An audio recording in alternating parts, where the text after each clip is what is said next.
Welcome to ज्ञान classes. SRKS ज्ञान classes में आप लोगों का स्वागत है। आज जो हम लोग बात करेंगे हम लोग क्लास 10th की history book chapter number 1 Europe में राष्ट्रवाद का पार्ट 2। पार्ट 1 हम लोगों ने पहले बना दिया है, पहले अपलोड किया हुआ। अगर आप लोगों ने अभी तक नहीं देखा तो पहले जाकर के उसको देखें, उसके बाद इस पार्ट को देखें ताकि दोनों पार्ट एक साथ आपको अच्छे से समझ में आ जाए। अगर आप चैनल पे नए हैं तो चैनल को सब्सक्राइब करें। वीडियो आपको अच्छी लगती है तो वीडियो को भी लाइक करें, ठीक है। अब हम लोग पिछले वीडियो में हम लोगों ने बात कर लिया था, नेपोलियन को हम लोगों ने समझ लिया था, नेपोलियन क्या है नहीं है, वहां तक की बातें समझ लीजिए थे। आज जो हम लोग बात करेंगे सर, वो बात करेंगे हम लोग राष्ट्रवाद के प्रसार में नेपोलियन का क्या योगदान रहा, ठीक है।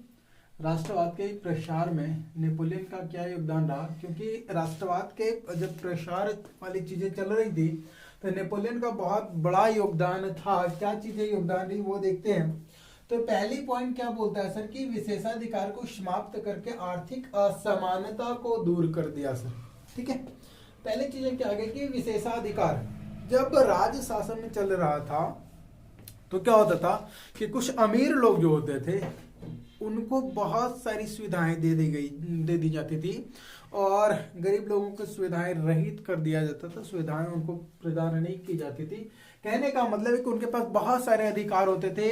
कुलीन वर्ग वाले लोगों के पास, जो अमीर लोग थे, जो राजा के नजदीक वाले लोग होते थे, उनके पास बहुत सारे अधिकार होते थे और गरीबों के पास कोई भी अधिकार नहीं होता था, ठीक है। तो उसको पहले खत्म कर दिया, विशेषाधिकार को समाप्त किया। दूसरी चीजें, आर्थिक असमानता को दूर कर दिया, मतलब पैसे के बलबूते पे जो चीजें होती थी उन सारी चीजों को खत्म कर दिया। कहने का मतलब है कि समाज में किसी के पास बहुत अधिक पैसा हो गया, किसी के पास बिल्कुल भी नहीं है, तो वो सारी चीजों को धीरे धीरे कम किया। मतलब गरीबी दूर करने का प्रयास इन्होंने किया। बहुत सारी चीजें थी, बुक आप पढ़ेंगे वहां से चीजें समझ में आ जाएंगी। मुख्य मुख्य बातें हम लोगों को डिस्कस करनी है अभी, क्योंकि आप लोगों के पास बहुत ज्यादा टाइम अभी बोर्ड एग्जाम के लिए बचा हुआ नहीं है, ठीक है। दूसरी पॉइंट बोलता है सर कि कानून के समक्ष सभी को बराबरी का अधिकार दिया। कानून के नजर में सारे लोग एक जैसे होंगे। ऐसा नहीं कि कोई जिनके पास पैसे हैं, जो बड़े लोग होते थे, जो कुलीन वर्ग के लोग थे, उनके पास कोई विशेष अधिकार होगी और जो गरीब लोग थे उनके पास कोई भी अधिकार नहीं होगी, ऐसा नहीं था। मतलब कहने का मतलब है कि कानून के नजर में सबको बराबरी का अधिकार था। कानून के नजर में सारे लोग क्या होते थे सर, बराबर होते थे, ठीक है। ये काम किसने किया, नेपोलियन बोनापार्ट ने किया था, ठीक है सर। इसके बाद इसने क्या किया कि यातायात और संचार व्यवस्था को सुधार किया सर। यातायात, ट्रांसपोर्टेशन की सुविधाओं को ठीक किया, जो चीजें पहले नहीं थी उसको किया। उसके साथ संचार की, मतलब कम्युनिकेशन की व्यवस्था को ठीक से किया सर। कम्युनिकेशन की व्यवस्था में बहुत सारी सुधार किए। जैसे बातें क्या आ गई कि मान के चले, अगर आपके पास कम्युनिकेशन का साधन नहीं हो तो आप बहुत सारी चीजों को आसानी के साथ बात नहीं कर पाते। जैसे लंबी दूरी के लिए जो चीजें थी उस पर बात करने के लिए आपको क्या करना पड़ता, फिर वहां पे जाकर के बातें ट्रांसपोर्टेशन मतलब कम्युनिकेशन वाली चीजें थी, तो उन सारी चीजों पे सुधार किया कि कम्युनिकेशन लेवल को कैसे सुधारा जाएगा, बातचीत कैसे होगी लंबी दूरी से, या एक दूसरे से संपर्क कैसे साधेंगे सर, उस पर इन्होंने बात किया, ठीक है। अगली पॉइंट बोलता है कि नेपोलियन ने समान शुल्क, समान मापतौल की प्रणाली और एक मुद्रा प्रणाली के द्वारा राष्ट्रों को संगठित करने का प्रयास किया। देखें क्या है सर कि नेपोलियन ने क्या किया, समान शुल्क लगा दिया, ठीक है। एक जैसा कर लगेगा सर, अलग अलग कर नहीं लगेगा, ठीक है। समान नापतोल की प्रणाली सर, ठीक है भैया।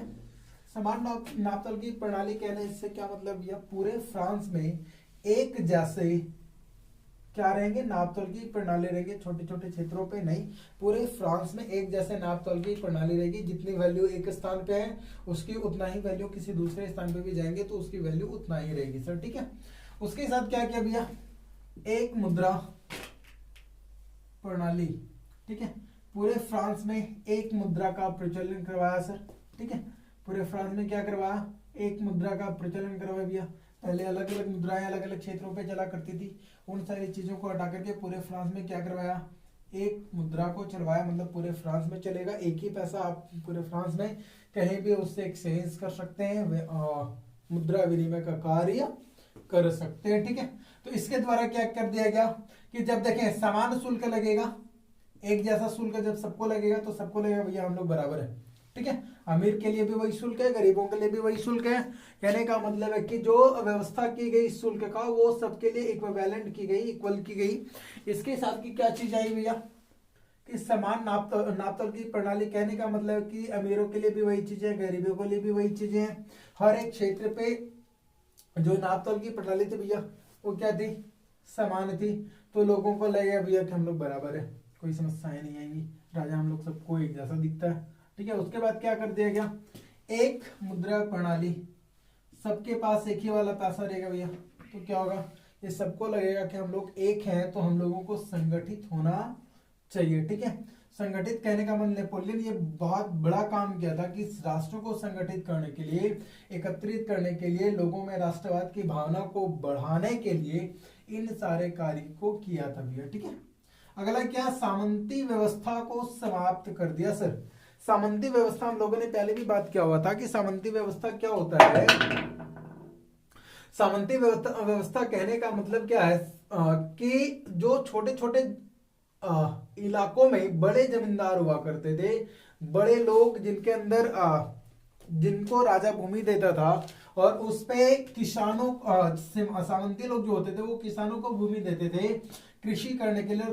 किसान जो है वो क्या होता था सर कि मजदूरों के सहारे, मजदूरों के द्वारा खेती करवाता था और उस पे पूरी फसल पे अधिकार किसका होता था, तो फसल पे अधिकार होता था शासक का, ठीक है, अर्थात हम लोग कह सके राजा का, ठीक है। तो इस व्यवस्था को समाप्त कर दिया, मतलब ये भूमि जो है नेपोलियन वो सबको बांटा, गरीबों को बांटा, अमीरों के पास से ले करके, तो वो सारी चीजें प्रक्रियाएं चली। तो सामंती व्यवस्था जो था सर उसको क्या कर दिया, समाप्त कर दिया भैया, ठीक है। इसके साथ क्या कि किसानों को मजदूरों से मुक्ति दिलवाया। भैया ऐसा नहीं है कि मजदूर लोग किसानों को गिरफ्तार करके रखे होते, ऐसा नहीं, ऐसा मत सोचिएगा। इसका मतलब ये था कि जो किसान को खेती करने के लिए मजदूरों पे डिपेंड रहना पड़ता था। अब भैया मजदूर कौन होते थे, जिनके पास जमीन नहीं होता था। नेपोलियन ऊपर सामंती व्यवस्था को खत्म कर दिया तो इनके पास भी जमीन आ गई ना भैया, इनके पास भी जमीन आई, तो ये लोग खुद से कृषि करने लग गए और किसान लोग भी खुद से कृषि करने लग गए। तो यहाँ पे क्या हो गया कि किसानों को मजदूरों से मुक्ति दिलवाया किसने भैया, नेपोलियन बोनापार्ट ने। कैसे दिलवाया, सामंती व्यवस्था को खत्म करके, ठीक है भैया। आगे क्या चीजें चलेंगी कि नेपोलियन ने शिक्षा प्रणाली में भी सुधार किया। क्या किया, शिक्षा प्रणाली में भी सुधार किया। किसी भी चीजों को अच्छे से समझने के लिए सबसे इंपॉर्टेंट चीज होती है भैया शिक्षा। अगर आप शिक्षा ग्रहण नहीं करते, आप शिक्षित नहीं हैं, तो चीजें आपके पास समस्याएं आएंगी। तो समस्याओं को समाप्त करने के लिए आपको क्या करना पड़ेगा, शिक्षा ग्रहण करना पड़ेगा। आप लोगों की भी अपनी अपनी एम होगी भैया, किनको क्या बनना है, किन्हीं को डॉक्टर बनना होगा, किन्हीं को सिविल सर्विसेज में जाना होगा, किसी को हम लोगों जैसा छोटे छोटे कार्य करने की आवश्यकता पड़ेगी, या किन्हीं को शिक्षक बनना होगा। जो भी चीजें आप लोग अपनी एम में रखे, तो उन सारी चीजों को प्राप्त करने के लिए क्या चाहिए, आपको शिक्षा चाहिए। तो नेपोलियन ने शिक्षा व्यवस्था को भी सुधारा भैया, ठीक है। ये टॉपिक हमारी खत्म होती है क्या कि नेपोलियन के द्वारा राष्ट्रवाद के प्रसार के लिए कौन कौन से कार्य किए गए। अगली टॉपिक जो हमारी स्टार्ट हो रही है वो क्या हो रही है भैया, राष्ट्रवाद के विकास में सहायक तत्व। तो मुख्य रूप से हम लोग 3 चीजों को देखेंगे कि कौन कौन से तत्व जो थे वो सहायक हुए, ठीक है। तो पहला क्या बोलता है कि कुलीन वर्ग का सामाजिक और आर्थिक रूप से अत्यंत प्रभावी होना। ये कुलीन वर्ग क्या होता है, कुलीन वर्ग वही लोग होते हैं जो अमीर वाले लोग थे, जिनके पास अधिक पैसे थे, उनको कुलीन वर्ग कहते हैं। और ये कुलीन वर्ग जो होते थे ना, ये राजा के सगे संबंधी होते थे, राजा के नजदीक वाले लोग होते थे, और ये लोग बड़ा अत्याचारी होते थे भैया। अत्याचारी क्या होते थे कि गरीबों का बहुत शोषण क्या करते थे। गरीबों का जब आप शोषण करेंगे ना तो आप बहुत दिन तक नहीं टिकेंगे, ठीक है। तो इन्होंने भी, इनका भी टिकाव बहुत दिनों तक नहीं हुआ, लोग इनके खिलाफ आने लग गए। अब तो इनका ये था कि लोग इनके खिलाफ आने लगे तो इनका पतन होना प्रारंभ हो गया। इसी बीच में आता है औद्योगिक क्रांति।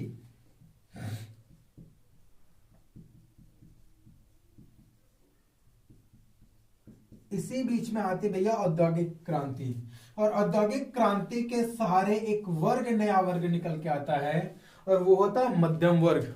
ये मध्यम वर्ग आया कहां से और ये थे कौन? तो हम लोगों ने ऊपर पढ़ा हुआ था कि कुलीन वर्ग के द्वारा लोगों को शोषित किया जाता था, अर्थात हम कह सकते हैं जो किसान और मजदूर लोग थे उन्हीं से ये लोग निकल करके आए। तो वो निकले कैसे भैया, बात यहाँ पे करेंगे। तो क्या हुआ कि औद्योगिक क्रांति जब आई तो फैक्ट्रियां जब लगेंगी, उद्योग जब लगेंगे तो क्या होगा, काम करने के लिए लोगों की आवश्यकता पड़ेगी ना। तो काम कौन करेगा, जो मजदूर लोग थे। तो जब मजदूर लोग वहां पे काम कर रहे थे तो जब भी किन्हीं के पास पैसे आते हैं और वो अगर उनके पास एबिलिटी होती तो वो कोशिश करते हैं कि अपने बच्चों को ढंग से पढ़ाया जाए। तो वही चीजें हुई कि औद्योगिक क्रांति में जो मजदूर काम कर रहे थे उन्होंने अपने बच्चों को ढंग से पढ़ाने की कोशिश करी और कुछ लोगों ने पढ़ाया भी। तो जब वो लोग शिक्षा ग्रहण किए तो शिक्षा ग्रहण करने के बाद क्या हुआ भैया कि वो लोग रोजगार प्राप्त करने लगे, नौकरी करने लगे। कुछ लोग डॉक्टर बने, इंजीनियर बने, वकील बने, जो भी चीजें बने। तो वो धीरे धीरे करके क्या होने लगे, उनके पास समझ आने लग गया, उनके पास भी थोड़ी पैसे आने लगे, लेकिन इतने पैसे नहीं आए कि वो कुलीन वर्ग में शामिल हो सके। तो यहां से एक मध्यम वर्ग का क्या होता है, उदय होता है। ठीक है, अब तीसरी बात जो है भैया वो है हमारी रूमानीवाद। रूमानीवाद क्या होता है? तो रूमानीवाद से हम कह सकते हैं कि यहां पे चीजें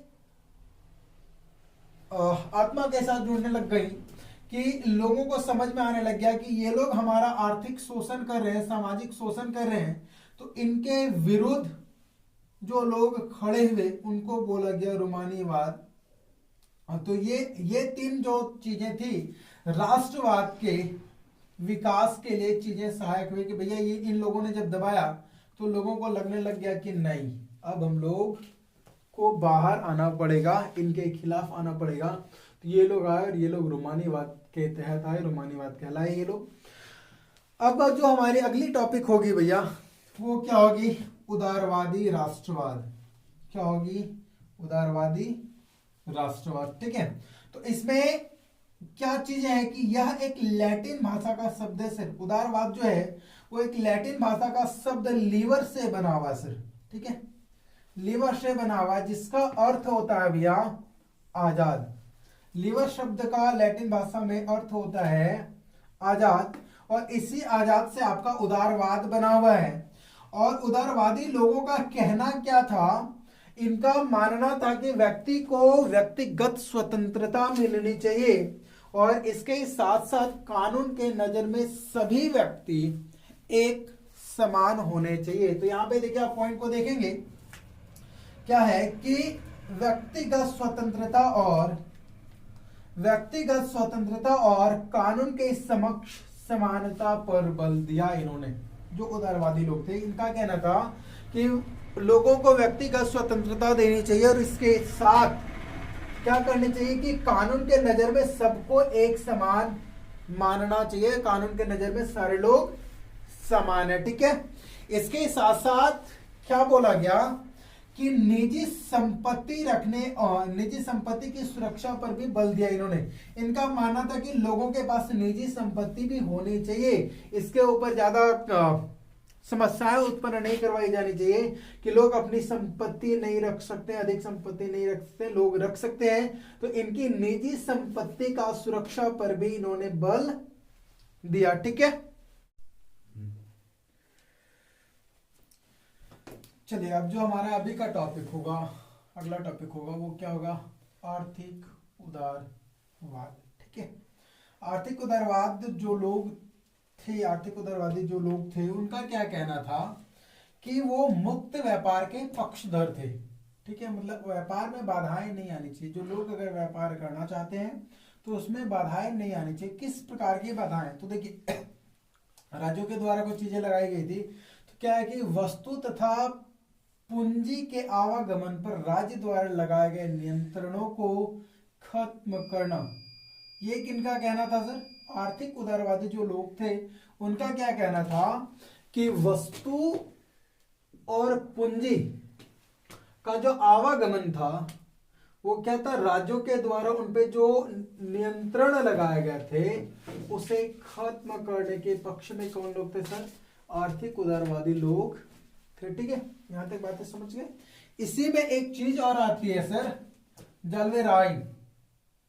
ठीक है सर, जलवेराइन का क्या मतलब है कि यह एक संघ था जिसे 1834 में प्रशा द्वारा बनाया गया शुल्क संघ था। ठीक है, ये जो था एक शुल्क संघ था जलवेराइन, और ये किसके द्वारा बनाया था, 1834 में प्रशा के द्वारा बनाया गया था। ठीक है, कौन से देश के द्वारा, प्रशा के द्वारा बनाया गया था। और इसमें क्या बातें की गई कि यह जो संघ था वो क्या करना था कि व्यापारियों के आर्थिक हितों की रक्षा करने के लिए बनाया गया था। इसमें जो बातें की गई थी वो क्या थी कि व्यापारियों के आर्थिक हितों की रक्षा करने की बात कही गई, किसमें, जलवेराइन में। जलवेराइन क्या है, तो एक शुल्क संघ है जो प्रशा नामक देश के द्वारा बनाया गया था। ठीक है सर, अगली चीजें क्या है कि इनका मानना था, ये जो संघ वाले थे इनका क्या कहना था कि व्यापार के लिए मुक्त वातावरण उपलब्ध करवाना, मतलब उसमें बाधाएं नहीं होनी चाहिए, बाधा रहित वातावरण उपलब्ध कराना, किसके लिए, व्यापार के लिए सर। ठीक है, यहां तक बातें समझ में आ गई सर आपको। अगली चीजें क्या सर हमारी, अगला जो पॉइंट होगा हमारा वो होगा रूढ़िवाद का पुनर्स्थापन। हम लोगों ने देखा था कि नेपोलियन बहुत सारी जगहों को जीत लिया था सर। ठीक है, तो उनमें क्या कर दिया था, राष्ट्रवाद का निर्माण कर दिया था, लेकिन फिर से वापस रूढ़िवादियों का क्या होने लग गया सर, पुनर्स्थापन होने लग गया था। हम लोगों ने देखा था कि 1815 में क्या हो गया था सर, नेपोलियन हार गया था। तो इसके बाद क्या होता है वाटरलू के युद्ध में, तो इसके बाद क्या होता है सर, चीजें देखिएगा कि 1815 में वाटरलू के युद्ध में जब नेपोलियन हार जाता है तो उसके बाद एक संधि की जाती है, वियना की संधि। ठीक है, वियना की संधि, ऑस्ट्रिया की राजधानी सर वियना, और वहां पे एक संधि की गई। और अब हम लोग बात करेंगे कि वियना संधि है क्या सर। ठीक है, ये संधि जो की गई वियना संधि ये है क्या, इस पे बात करेंगे हम लोग। तो क्या चीजें यहां पे बात करेंगी, सो देखिए क्या बोला गया कि यह संधि नेपोलियन के हार के बाद हुई सर। ठीक है, हम लोगों ने देखा कि यह संधि नेपोलियन के हार के बाद हुई, क्योंकि नेपोलियन कब हारा था, 1815 में हार गया। ठीक है, कौन से युद्ध में सर, तो ये वाटरलू के युद्ध में हार गया। ऑब्जेक्टिव क्वेश्चन यहां से बनेगा सर आप लोगों का। ठीक है, तो ये जो है नेपोलियन हार के बाद ऑस्ट्रेलिया नहीं, ध्यान में रखिएगा, ऑस्ट्रेलिया नहीं, ऑस्ट्रिया की राजधानी सर है वियना। ठीक है, यहां पे ये संधि की गई सर, ध्यान में रखें आप लोग कि वियना में ये संधि की गई, वो किसकी राजधानी सर, ऑस्ट्रिया की राजधानी, क्रिकेट मैच वाला ऑस्ट्रेलिया नहीं। ठीक है, अब आगे क्या चीजें हैं सर कि यह संधि ऑस्ट्रेलिया, ब्रिटेन, रूस और प्रशा, ये 4 देशों के द्वारा मिलकर के किया गया था। ये 4 देश जो हैं इनके द्वारा ये चीजें ये संधि की गई थी। ये फ्रांस के आसपास वाले देश हैं, तो ये लोग चाहते थे कि भैया फ्रांस जो है वो नेपोलियन जो बात आगे ना बढ़े, तो ये 4 देश मिलकर के सबसे पहले कि नेपोलियन को हराया, और ये चारों ने मिलकर के एक संधि किया, जिस संधि का नाम क्या दिया, वियना संधि, और वियना ऑस्ट्रिया की राजधानी है। अब यहाँ पे जो संधि हुई इसमें क्या बोला गया कि नेपोलियन द्वारा यूरोपीय राजनीतिक व्यवस्था में जो बदलाव लाए गए थे, जो परिवर्तन लाए गए थे, हम लोगों ने देखा था ना कि वहां पे राजतंत्र को खत्म करके क्या कर दिया गया था सर, राष्ट्रवाद उत्पन्न कर दिया गया था, राष्ट्रवाद की भावना जगा दी गई थी नेपोलियन के द्वारा। हाँ, तो क्या किया गया कि ये जो संधि की गई वो 4 देशों के बीच में की गई, ऑस्ट्रेलिया, ब्रिटेन, रूस और प्रशा के बीच में की गई। इन्होंने क्या किया कि नेपोलियन द्वारा जो यूरोपीय राजनीतिक व्यवस्था में जो परिवर्तन लाए गए थे सर नेपोलियन के द्वारा, उन बदलावों को समाप्त करने का प्रयास किया तथा पुरानी व्यवस्था को लागू करने का प्रयास इन लोगों के द्वारा किया गया। ठीक है, ये 4 देश जो थे इन लोगों ने अपने स्वार्थ के लिए नेपोलियन को हराया था, बाकी देशों का कल्याण करना इनका भी उद्देश्य नहीं था। तो यहां तक बातें समझ में आ गई सर। चलिए अब आगे जो हम लोग बात करेंगे वो क्या सर, वियना संधि में लिए गए निर्णयों के ऊपर हम लोग बात करेंगे सर। वियना संधि में लिए गए निर्णयों के ऊपर जब हम बात करेंगे तो क्या होगा कि देखिए सबसे पहली चीज क्या होता है कि जीते गए क्षेत्र को वापस करने को कहा गया। किसके द्वारा जीते गए क्षेत्र को? नेपोलियन के द्वारा। नेपोलियन के द्वारा जो क्षेत्र जीते गए थे सर उसको वापस करने के लिए कहा गया। किसको वापस करने के लिए? उन देशों को नहीं जिसको जीता गया था, इन 4 देशों के पास वापस करने के लिए कहा गया। क्योंकि भैया ये 4 देश आपस में उनका विभाजन करेंगे। ये 4 देश जो थे वो आपस में उनका विभाजन करते, वो बांटते, ठीक है। तो क्या क्या कहा गया कि जीते गए क्षेत्रों को वापस करने के लिए कहा गया। दूसरी चीजें क्या है कि फ्रांस के चारों तरफ एक नए राज्य का निर्माण एक नया घेरा बना दिया गया, जो क्या था? नए राज्यों का घेरा था। जैसे ये फ्रांस है, ये बीच वाला फ्रांस आ गया, तो इसके चारों तरफ नए राज्यों का घेरा बना दिया गया, जिससे कि क्या हो कि फ्रांस अपना विस्तार ना कर सके, फ्रांस इधर आगे ना बढ़ सके, क्योंकि इधर सारे लोग जो हैं वो नए राज्यों की स्थापना कर दी गई है। तो यहां पे क्या कर दिया गया? फ्रांस के चारों तरफ नए राज्यों की स्थापना कर दिया गया, नए राज्यों का घेरा बना दिया गया। साथ में क्या किया गया कि नेपोलियन द्वारा पराजित राजवंशों का पुनर्स्थापन किया गया सर। नेपोलियन जिन राजवंशों को हरा दिया था उन राजवंशों को क्या किया गया? पुनः से स्थापित किया गया सर, ठीक है। तो आज के लिए हम लोग इतना ही बात करेंगे। आगे की जो चीजें इस चैप्टर की हैं उसको हम लोग इस पार्ट 3 में बात करेंगे। अगर आपको चीजें अच्छे से समझ में आई होंगी तो वीडियो को लाइक करेंगे सर, अपने दोस्तों के साथ शेयर करेंगे। अभी तक अगर आप लोगों ने चैनल को सब्सक्राइब नहीं किया तो चैनल को सब्सक्राइब कर दें। और हाँ, जो भी चीजें अगर आपको लगती है कि ये चीजें दिक्कत है यहाँ पे या कोई चीजें समझ में नहीं आई तो उसके लिए सर आप कमेंट करें, उस पर हम लोग फिर सॉल्यूशन करने की कोशिश करेंगे।